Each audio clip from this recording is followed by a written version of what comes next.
ఓం శ్రీ మహాగణాధిపతయే నమః. శ్రీమాత్రే నమః. ఆనంద నిలయం ఛానల్ ప్రేక్షకులందరికీ నా నమస్కారం. నేను మీ ఆచార్య ప్రసాద్ గురూజీ. ఈరోజు మనం ఈ వీడియోలో మార్చి నెల 15వ తేదీన రానున్న పాపమోచని ఏకాదశి గురించి, అలాగే ఏకాదశి రోజున చేసే పూజా విధానం గురించి ఇప్పుడు మనం ఈ వీడియోలో తెలుసుకుందాం. ముందుగా ఈ వీడియో చూసే ముందు ఒక లైక్ కొట్టి మా ఛానల్ను సబ్స్క్రైబ్ చేసుకోండి. అలాగే జై శ్రీరామ్ అని కామెంట్ చేయండి.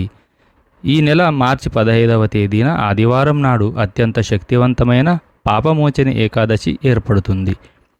ఈ రోజున ఆ వెంకటేశ్వర స్వామిని పూజిస్తే మనం తెలియక చేసిన పాపాలన్నీ తక్షణమే తొలగిపోయి మీ మనసులోని కోరికలన్నీ వెంటనే నెరవేరుతాయి. ఏకాదశి పూజ నియమాలు, పాటించాల్సిన విధి విధానాల గురించి ఇప్పుడు మనం ఈ వీడియోలో వివరంగా తెలుసుకుందాం. మార్చి 15వ తేదీన ఆదివారం నాడు పాపమోచని ఏకాదశి వచ్చింది. మీరు ఈ ఒక్క వ్రతాన్ని ఆచరిస్తే చాలు, మీకున్న పాపాలన్నీ వెంటనే నశించి పుణ్యప్రాప్తి కలుగుతుంది. కాబట్టి ఈ ఏకాదశి రోజున ఆడవారు ఉదయాన్నే నిద్రలేచి విష్ణు స్వరూపమైన శ్రీ వెంకటేశ్వర స్వామిని పూజించండి. స్త్రీలు ఉదయాన్నే తలస్నానం చేసి ఇంటి గడపలకు పసుపు రాసి కుంకుమ బొట్లు పెట్టి ఇంట్లో పూజ చేసుకోండి. పూజ కోసం తులసి ఆకులు, చామంతి పూలు లేదా గులాబీ పూలు, అరటిపండ్లు, పానకం, వడపప్పు, అక్షింతలు, పిండి దీపాలు, ఒక చిన్న రాగి కలశం, వీటన్నింటినీ ముందుగానే సిద్ధం చేసుకొని పెట్టుకోండి. పూజ చేసే ఆడవారు పసుపు రంగు వస్త్రాలు కానీ ఎరుపు రంగు వస్త్రాలు కానీ ధరించి ఈ వ్రతాన్ని చేస్తే చాలా మంచిది. మీ పూజ గదిలో ఉన్న వెంకటేశ్వర స్వామి పటానికి గంధం రాసి కుంకుమ బొట్లు పెట్టుకోండి. స్వామివారిని చామంతి పూలతో అందంగా అలంకరించి వెంకటేశ్వర స్వామి పటానికి తులసీమాల వేయండి. ఈ ఏకాదశి రోజున తులసి దళాలతో వెంకటేశ్వర స్వామిని పూజిస్తే మీ పూజలన్నీ స్వామివారి పాదాల చెంతకు చేరుతాయి. అయితే స్వామివారి పటానికి తులసీమాల వెయ్యలేని వారు 2 తులసి ఆకులను తెచ్చుకొని మీ పూజ గదిలో పెట్టుకోండి. ఈ విధంగా వెంకటేశ్వర స్వామిని అందంగా అలంకరించి 2 పిండి దీపాలు వెలిగించండి. అత్యంత శక్తివంతమైన దీపాలలో పిండి దీపం ఒకటి. ఏకాదశి రోజున పిండి దీపం వెలిగిస్తే ఎన్నో శుభ ఫలితాలు కలుగుతాయి. బియ్యపిండిలో కొంచెం బెల్లం తురుము, ఆవు నెయ్యి, ఆవు పాలు లేదా కొన్ని నీళ్లు పోసుకొని 2 పిండి దీపాలు తయారు చేసుకోండి.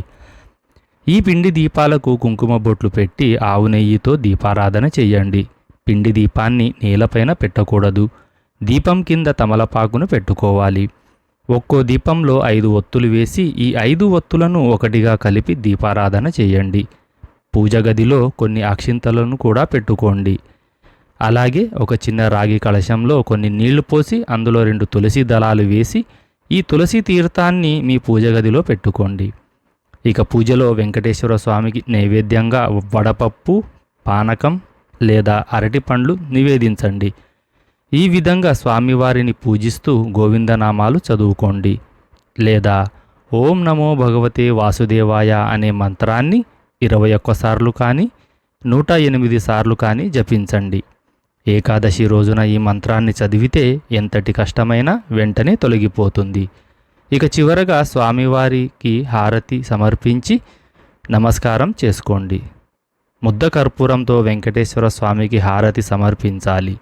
తలపైన అక్షింతలు వేసుకొని 3 ప్రదక్షిణాలు చెయ్యండి. చివరగా పూజలో పెట్టిన తులసి తీర్థాన్ని స్వీకరించి వ్రత కథను చదివి మీ పూజను ముగించుకోండి.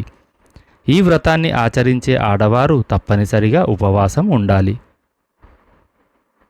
ఉదయమంతా ఉపవాసం ఉండి సాయంత్రం సమయంలో ఉపవాసం విరమించి భోజనం చేయవచ్చు. ఏకాదశి రోజున ఈ విధంగా పూజ చేసి చూడండి.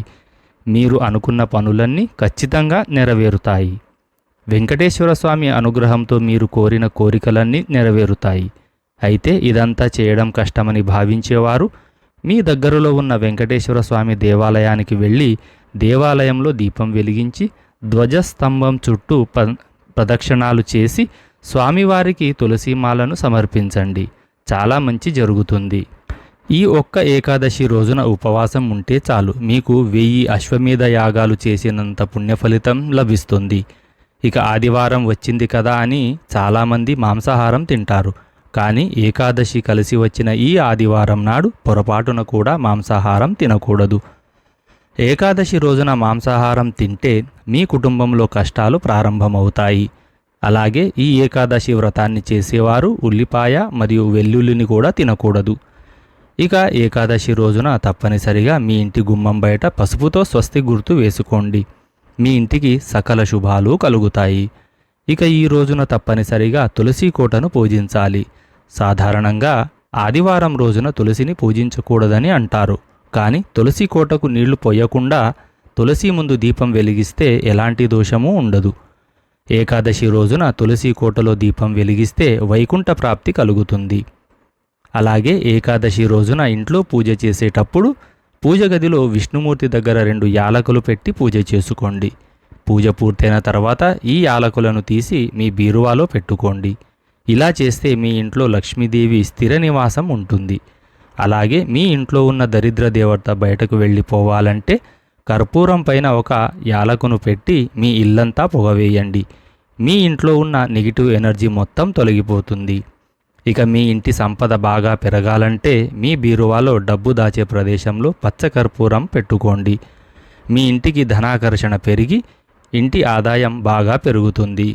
అలాగే విపరీతమైన అప్పుల సమస్యలతో బాధపడేవారు రావి చెట్టు కింద నెయ్యి దీపం వెలిగించి ప్రదక్షిణాలు చేయండి. మీ అప్పులన్నీ వెంటనే తీరిపోతాయి.